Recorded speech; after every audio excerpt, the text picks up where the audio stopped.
After almost 2 days of travelling, I finally arrived in Quito, the capital of Ecuador. By this point, I'd taken a 24-hour bus from Bogota, crossed the Colombian border, and then travelled another 8 hours through the Andes Mountains. I was exhausted.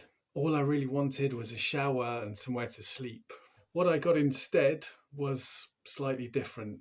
After leaving the bus terminal, I grabbed a taxi and asked the driver to take me to a cheap hotel. The only problem was, he didn't seem to know where any cheap hotels were. So we spent quite a while driving around the city looking for somewhere. By this point, I'd been travelling for nearly 2 days straight. I was dehydrated, my head was killing me, I was exhausted, and I needed to sleep, and I needed a shower, which was exactly the kind of moment my little experiment was designed for. So instead of getting annoyed, I reminded myself, things are working out. Eventually, the driver found a small hotel on a quiet street. The room cost about $8 a night, which was perfect for me, because I only had about £300 to my name. And to be honest, when I travel, I like hotels that are a bit basic and a bit shabby because they're much more authentic.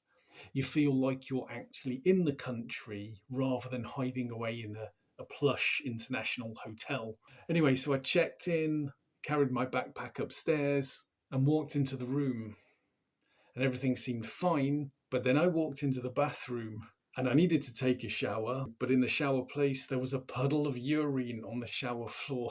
And I don't know why, because the shower was right next to the toilet, so why didn't the last person just use the toilet instead of the shower? But there you go. So yeah, I didn't want to step into a puddle of piss. But to be fair, things like this are part of travelling. Anyway, instead of getting angry, I just asked to change room, and the hotel owner gave me another room without fuss. And that was it. So I went into the new room, I had a shower, and I fell asleep pretty much as soon as my head hit the pillow. I woke up the next day in Ecuador. I decided to explore Quito a little, and the historic centre is full of colonial buildings, churches, and narrow streets, centuries old. It definitely felt older than Bogota did, like the buildings had more character than Bogota. And other than that, physically similar to Bogota, but a different feel. I had a guided tour around an ex-nunnery, a very old one, like centuries ago. It was really interesting, and I just remember thinking, who could live a life like that? Absolutely baffles me. Like, who could isolate themselves and just read the Bible all day, every day, and do other menial tasks? But there you go. And Quito was interesting enough, but it was still a high altitude mountain city. It's not where I wanted to go. It was quite similar to Bogota in that respect. I wanted somewhere warmer. So I decided to continue south to Guayaquil, a coastal city on the Pacific Ocean.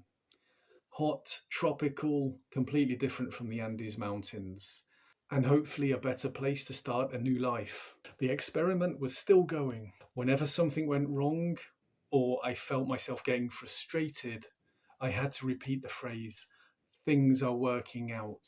Because you have to convince yourself things are working out so that they do, and to stop yourself going into a negative thought spiral. So the next step was an 8-hour bus journey down from Quito to the coast. And that journey would finally take me to Guayaquil, the city where I hope to start building a completely new life. But arriving there late at night turned out to be another adventure entirely.